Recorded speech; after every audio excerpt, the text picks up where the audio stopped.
Hello বন্ধুরা, কেমন আছো সবাই? আমি তোমাদের সুমি ভাবি বলছি। আজ তোমাদের জন্য আরেকটি নতুন গল্প নিয়ে এসেছি। আমি তোমাকে কথা দিচ্ছি, যদি তুমি গল্পটি শেষ পর্যন্ত শোনো, তাহলে তুমি এটা থামাতে পারবে না, তোমার মাখন বেরিয়ে যাবে। তাই হাতে টিস্যু নিয়ে গল্প শোনা শুরু করো। আর প্রতিদিন এরকম মজার মজার গল্প শুনতে আমার চ্যানেলটি সাবস্ক্রাইব করে রাখো। তাহলে গল্প শুরু করা যাক। আমার ছেলের সাথে আমি কিভাবে কাজ করলাম সেই গল্পটা আজকে তোমাদের বলবো। আমি জানি এসব গল্প কেউ কখনো কাউকে বলে না, তবুও আমি বলবো। তাই ধৈর্য সহকারে গল্পটি শেষ পর্যন্ত দেখতে থাকা। আমি শিওর বলতে পারি সম্পূর্ণ গল্পটি শুনলে তোমাদের ফোঁটা ফোঁটা পানি বেরিয়ে যাবে। গীতেশ আনন্দমোহন কলেজের ছাত্র। তার বয়স 23 বছর। কলকাতাতে 4 বছর হোস্টেলে থেকে পড়াশোনা শেষ করে বর্তমানে একটা সরকারি চাকরি করছে। গত বছরই চাকরি পেয়েছে আর এবছর কলকাতায় ট্রান্সফার হয়েছে। মাঝে মাঝে বাড়ি আসতো আর 3-4 দিন থেকে আবার ফিরে যেত। বাড়িতে গীতেশের মা অমলা দেবী থাকে। বছর 2 আগে গীতেশের বাবা মারা গেছে স্ট্রোক করে। গীতেশের পারিবারিক আয় ভালো নয়। গীতেশের বাবা একটা সরকারি চাকরি করত। বাবা মারা যাওয়ার পরে সরকার থেকে কিছু টাকা পয়সা পেয়েছিল, যেটা দিয়ে গীতেশের পড়াশোনা আর ওর মায়ের সংসার কোনোভাবে চলে যাচ্ছে। অমলা দেবীর বয়স 42 বছর এবং খুব সুন্দর দেখতে। এই বয়সেও নিজের যৌবন ধরে রেখেছে। অমলা দেবীর স্বামী মারা যাওয়ার পরে সে একাই থাকত আর মনে মনে ভাবত ছেলের কলকাতায় ট্রান্সফার হওয়ার পরে ছেলের একটা বিয়ে দিয়ে ছেলে বউকে নিয়ে সুখে শান্তিতে থাকবে। অমলার এক বান্ধবী গৌরিতা অমলার বাড়ির কিছু দূরেই থাকে। গৌরিতার স্বামী সেনাবাহিনীতে চাকরি করা কালীন মারা যায়। গৌরিতার একটাই মেয়ে গোমতী। গৌরিতার বয়স 40 বছর আর মেয়ে গোমতীর বয়স 21 বছর, কলেজে পড়ছে। গৌরিতার আর্থিক অবস্থা অনেক ভালো, নিজেদের 2 তলা বাড়ি আছে। গৌরিতা অমলাকে বলেছে যে গীতেশের সাথে গোমতীর বিয়ে দিতে, কারণ গীতেশকে খুব পছন্দ গৌরিতার। গীতেশরা ভাড়া বাড়িতে থাকত। একটাই ঘর, রান্নাঘর আর বাথরুম।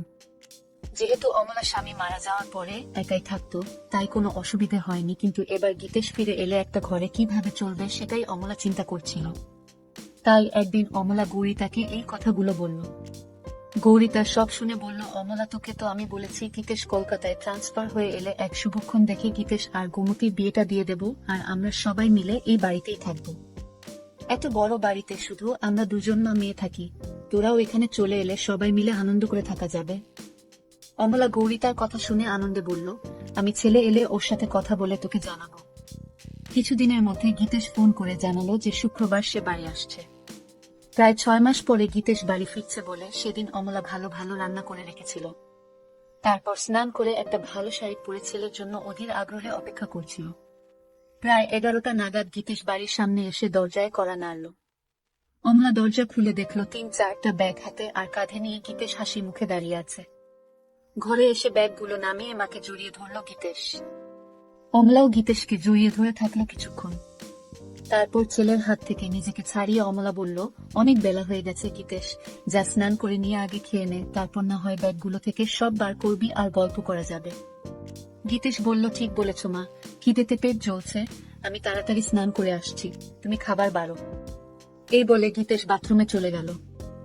ভেতরে দেখলো ওর মা ওর জন্য একটা হাফ প্যান্ট আর তোয়ালে রেখে দিয়েছে। তাই দেরি না করে ভালো করে স্নান করে গীতেশ হাফ প্যান্ট পরে খালি গায়ে বাইরে এসে দেখলো মা খাবার বেড়ে মেঝেতে বসে আছে। গীতেশ মায়ের উল্টো দিকে বসে খেতে শুরু করলো। খেতে খেতে মাকে দেখছিল গীতেশ আর মনে মনে ভাবলো যে মাকে আগের থেকে যেন আরো সুন্দরী লাগছে। অমলা সেটা দেখে জিজ্ঞেস করলো, কি এত দেখছিস গীতেশ? গীতেশ বলল, তোমায় দেখছি মা, তোমায় এই শাড়িতে খুব সুন্দর লাগছে। এটা কি নতুন শাড়ি? অমলা বলল, না রে, এটা পুরনো শাড়ি, তবে খুব কম পরেছি বলে এটা নতুনের মতো লাগছে। গীতেশ বলল, মা চাকরি তো আমি পেয়ে গেছি, এবার আর তোমার কোনো দুঃখ রাখবো না। অমলা হেসে বলল, সে আমি জানি গীতেশ, আমি এখন অনেক নিশ্চিন্ত যে তুই এবার আমাদের 2জনের সংসার চালাতে পারবি। এই শুনে গীতেশ হেসে বলল, সে আর বলতে না, আমার সুন্দরী মাকে আমি এবার থেকে সুখে রাখবো। গীতেশের কথা শুনে অমলাও হেসে উঠল। এইভাবে কথা বলতে বলতে 2জনে খাওয়া শেষ করলো। অমলা থালা বাসন নিয়ে রান্নাঘরে ধোয়ার জন্য চলে গেল। গীতেশ হাত মুখ ধুয়ে ঘরে এসে ব্যাগ থেকে জিনিসপত্র বার করতে শুরু করলো। একবার রান্নাঘরের দিকে তাকিয়ে ব্যাগ থেকে 2টা বাংলা গল্পের বই তাড়াতাড়ি বের করে নিয়ে নিজের বইয়ের তাকে লুকিয়ে রাখলো।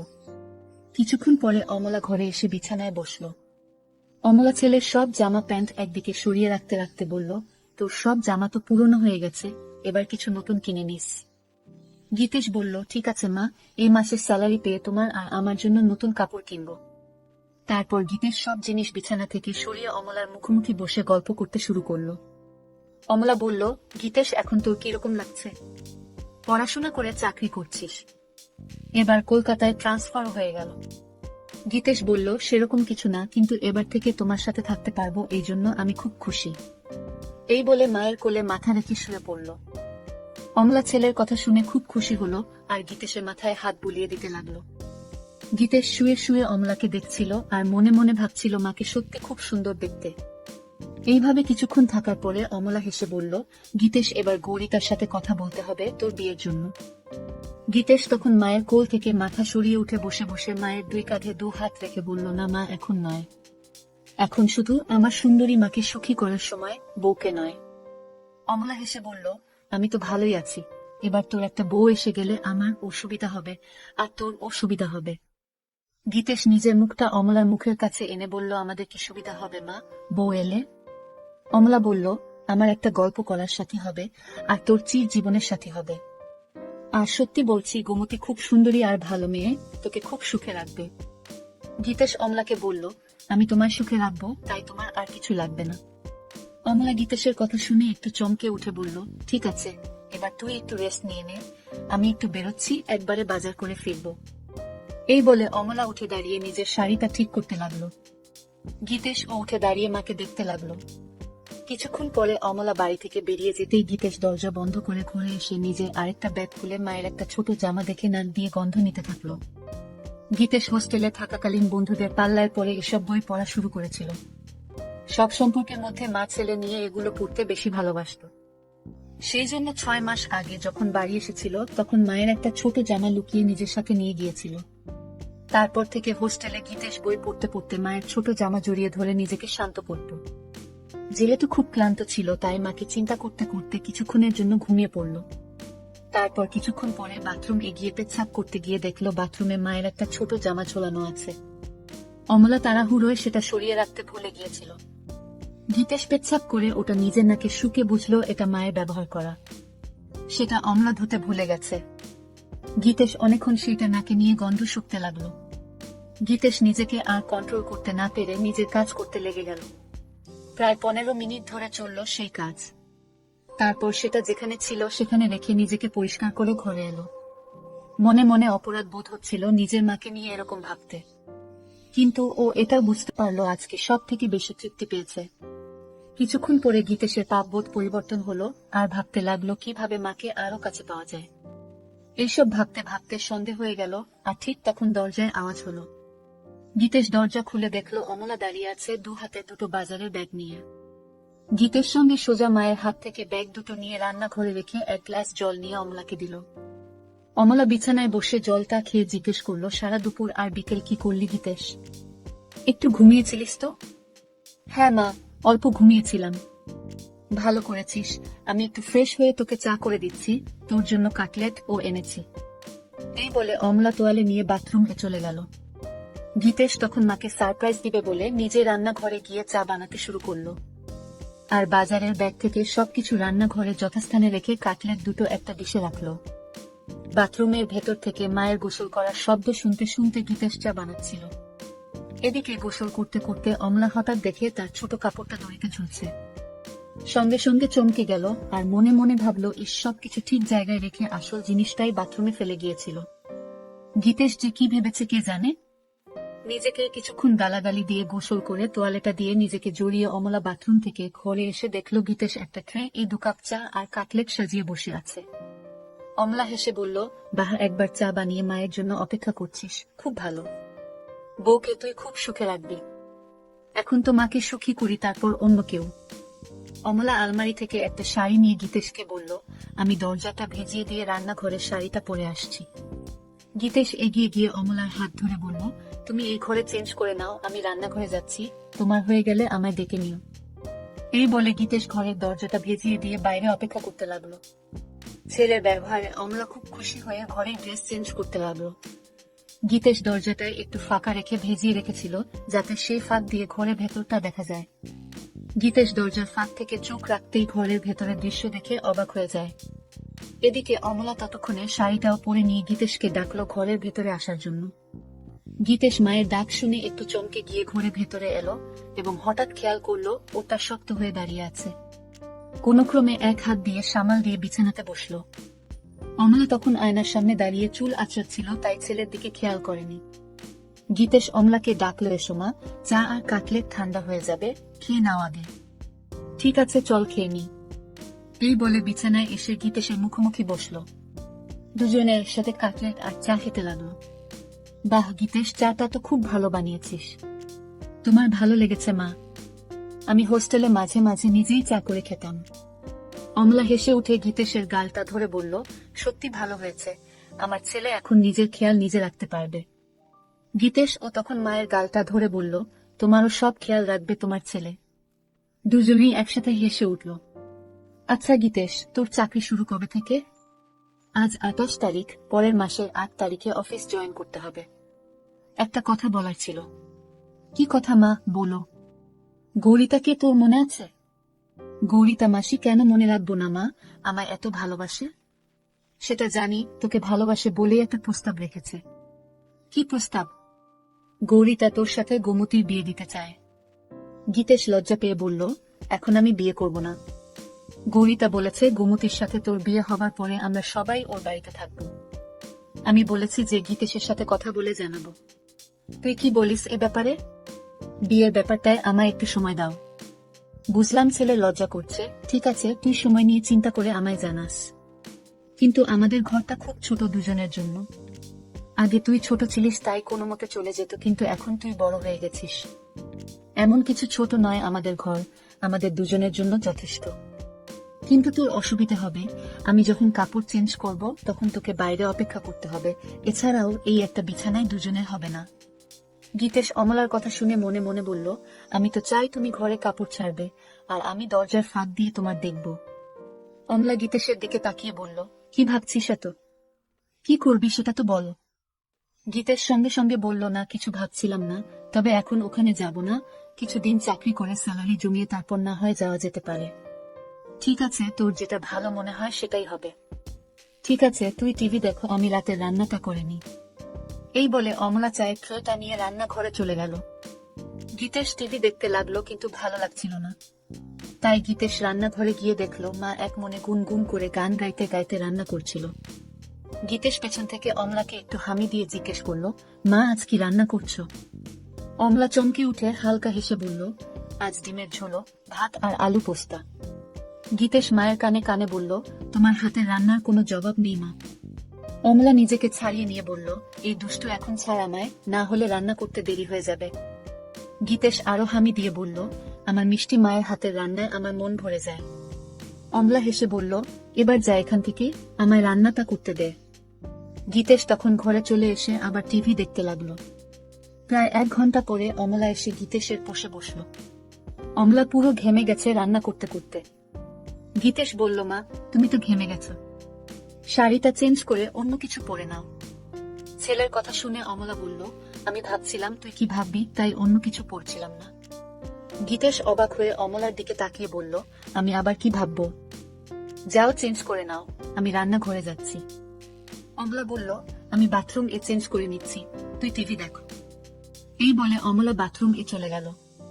গীতেশ মনে মনে ভাবল, আরেকটা সুযোগ নষ্ট হলো মাকে ওভাবে দেখার। অমলা বাথরুমে গিয়ে নিজের গা ধুতে ধুতে রান্নাঘরে গীতেশের ওরকম ভাবে জড়িয়ে ধরার কথা ভাবতে লাগলো। মনে মনে ভাবছিল, গীতেশ কি তাহলে ইচ্ছে করে ওসব করছিল না, এটা হঠাৎ হয়েছিল। একটু চোখে চোখে গীতেশকে রাখতে হবে, কারণ এই বয়সটা খুব বাজে। এসব ভাবতে ভাবতে স্নান শেষ করে কাপড়টা পরে নিল। গীতেশ না থাকলে মাঝে মাঝে অমলা এক কাপড়েই রাতে ঘুমাতো, কিন্তু এখন সেটা আর হবে না। এমনিতে অমলা খুব ওই স্বভাবের, আর স্বামী মারা যাওয়ার পরে সেটা আরো বেড়ে গেছে। কিছুক্ষণ পরে অমলা বাথরুম থেকে বেরিয়ে এসে গীতেশ এর সাথে বসে একসাথে টিভি দেখতে দেখতে এটা সেটা গল্প করতে লাগলো। রাত প্রায় 10টা বাজে ঘড়িতে। এবার খাবার পালা, তাই অমলা রান্নাঘরে গিয়ে খাবার বেড়ে নিয়ে এলো। গীতেশ আর অমলা দুজনে মেঝেতে বাবু হয়ে মুখোমুখি বসে খেতে শুরু করলো। গীতেশ খেতে খেতে মায়ের দিকে তাকাতেই দেখলো অমলা নিচু হয়ে যখন খাবার মুখে দিচ্ছিল তখন মায়ের তা নিচে নেমে যাচ্ছিল আর গীতেশ তা দেখা যাচ্ছিল। কিন্তু হঠাৎ অমলা গীতেশের দিকে তাকিয়ে দেখতে পায় যে গীতেশ ওর দিকে তাকিয়ে আছে। সঙ্গে সঙ্গে নিজের কাপড়টা একটু উপরে তুলে নিল আর তখন গীতেশ আর অমলার চোখাচোখি হলো। গীতেশ লজ্জায় মাথা নিচু করে ভাবতে লাগলো, ইস মা এবার বুঝতে পেরেছে, বকে না দেয়। কিন্তু অমলা কিছুই বলল না, শুধু বলল খাবারের দিকে মন দে। গীতেশ হাফ ছেড়ে বাঁচল। এইভাবে দুজনের খাওয়া শেষ হলো। তারপর অমলা সব বাসন ধুয়ে ঘরে এসে মেঝেতে বিছানা করতে লাগলো। সেটা দেখে গীতেশ জিজ্ঞেস করলো, মা তুমি কি নিচে শোবে? হ্যাঁ রে, বিছানায় দুজনের অসুবিধা হবে। গীতেশ সঙ্গে সঙ্গে অমলার হাত থেকে সবকিছু কেড়ে বিছানায় রেখে বলল, এই খাটে আমাদের দুজনের ভালো মতো হয়ে যাবে, তাই তুমি চিন্তা করো না। অমলা কিছু একটা বলতে যাচ্ছিল কিন্তু গীতেশের জেদে মুখে আর কিছু বলল না। কিছুক্ষণ পরে লাইট অফ করে দুজনে শুয়ে পড়ল। গীতেশ ক্লান্ত ছিল তাই কিছুক্ষণের মধ্যে ঘুমিয়ে পড়ল। অমলা শুয়ে শুয়ে সারা দিনের কথা ভাবতে লাগলো। বিশেষ করে রাতে ছেলে যেভাবে এক দৃষ্টিতে তার দিকে তাকিয়েছিল। ভাবতে ভাবতে একটু তুড়া হয়ে পড়ল। মনে মনে চিন্তা করলো যে এবার থেকে গীতেশের সবকিছু ভালো মতো লক্ষ্য করতে হবে। এইসব ভাবতে ভাবতে অমলা ঘুমিয়ে পড়ল। চিরকাল খুব সকাল সকাল ঘুম থেকে ওঠা অমলার অভ্যাস। অমলা ঘুম থেকে উঠে গীতেশের দিকে তাকিয়ে দেখলো গীতেশ গভীর ঘুমে আচ্ছন্ন। একটু নিচের দিকে তাকাতে দেখলো গীতেশের হাফ প্যান্ট তাবু হয়ে গেছে। সেটা দেখে অমলা মনে মনে ভাবলো ছেলে এমন কিছু স্বপ্ন দেখছে যাতে তাবু হয়ে গেছে। তারপর নিজের মনে হাসতে হাসতে বাথরুমে চলে গেল। তারপর রান্না করে নিজে স্নান করে শাড়ি পরে চায়ের কাপ হাতে নিয়ে গীতেশকে ডাকলো। গীতেশ ঘুম থেকে উঠে দেখলো মা চায়ের কাপ হাতে দাঁড়িয়ে আছে একটা সুন্দর শাড়ি পরে। কটা বাজে মা? এত সকালে তোমার স্নান হয়ে গেছে। 10টা বাজছে, আমার একটু গৌরিতার সাথে বেরোতে হবে। তোর জন্য রান্না করা আছে, দুপুরে স্নান করে খেয়ে নিস। সন্ধে বেলায় আবার দেখা হবে। ঠিক আছে মা, তুমি চিন্তা করো না। কাল তো রবিবার, কেন কোথাও বেরোবি নাকি?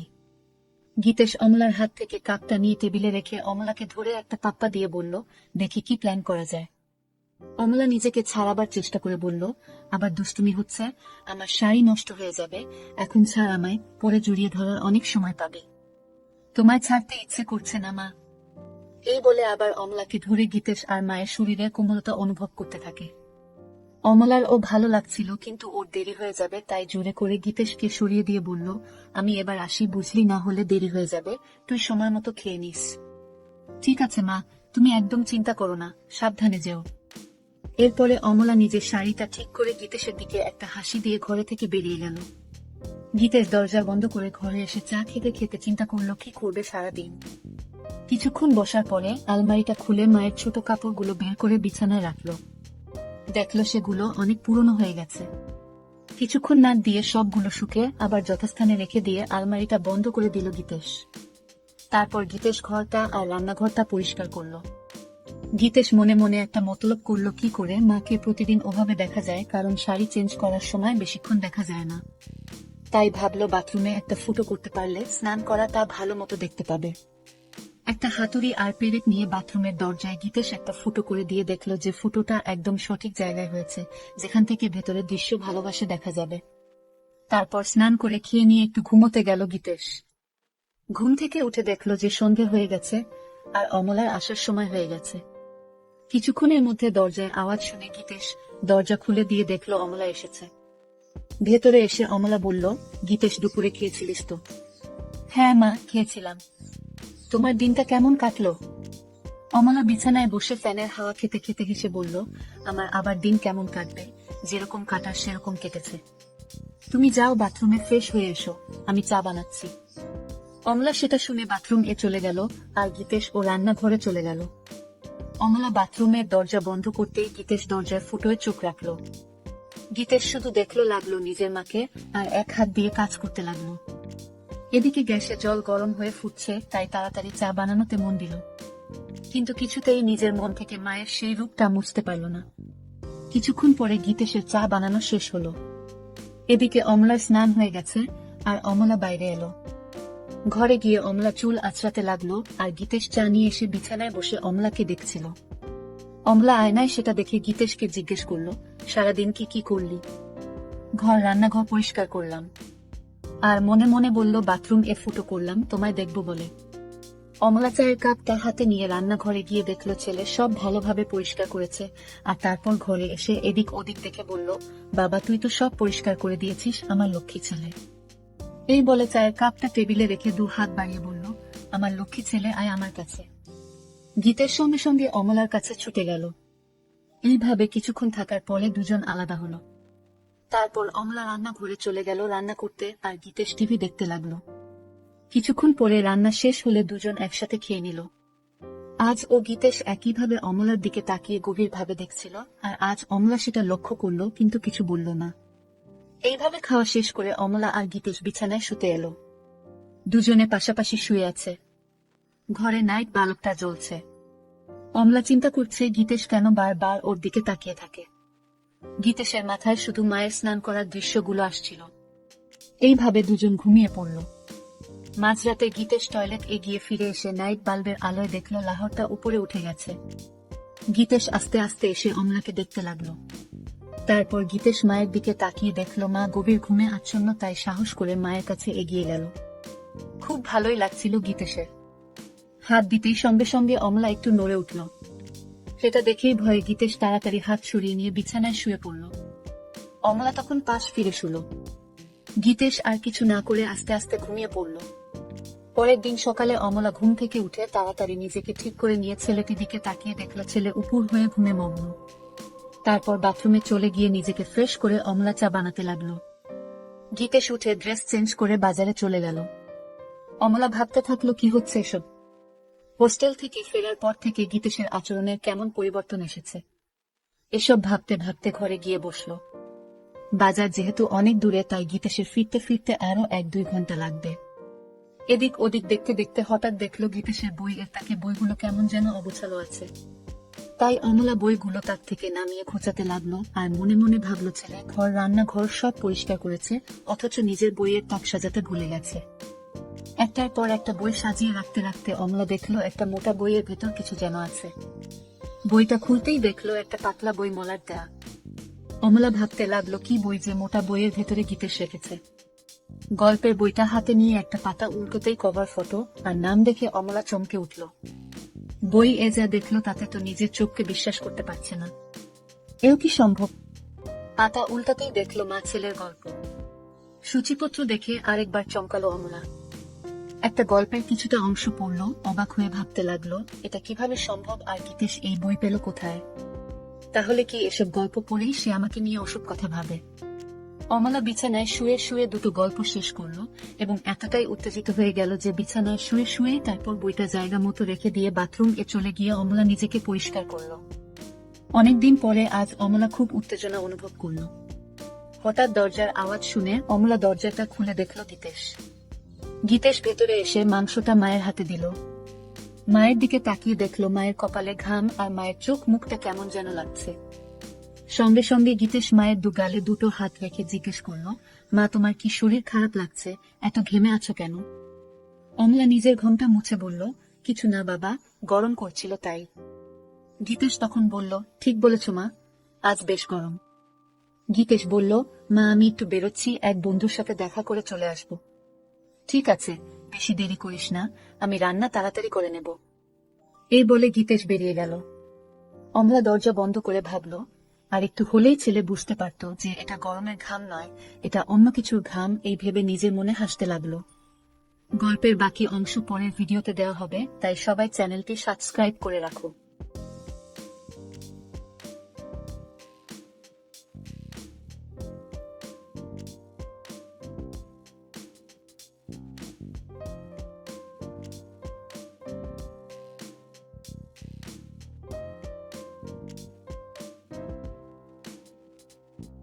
বন্ধুরা, আজকে এই পর্যন্তই। তোমাদের সবিতা ভাবি খুব তাড়াতাড়ি আবারও গরম হবার নতুন একটি গল্প নিয়ে হাজির হবে, তাই চ্যানেলটি সাবস্ক্রাইব করে পাশে থাকো।